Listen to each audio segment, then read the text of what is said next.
الهيئة الوطنية للانتخابات، وزارة الداخلية، نقابة المحامين، انتوا فين من اللي بيحصل في مصر؟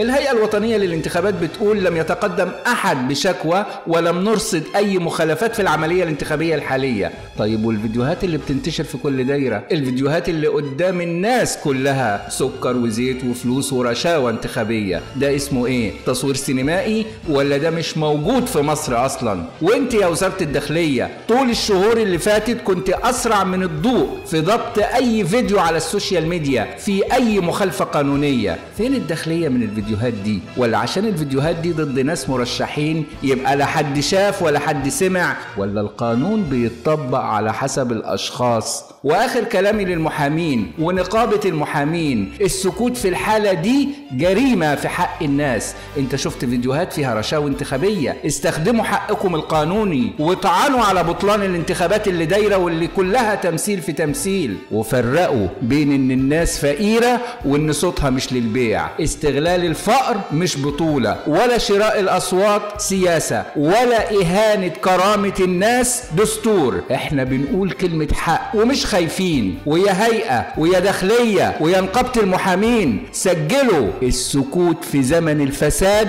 مشاركة فيه. يخلصك كده يا ريس، اتسرقنا حتى لحمنا.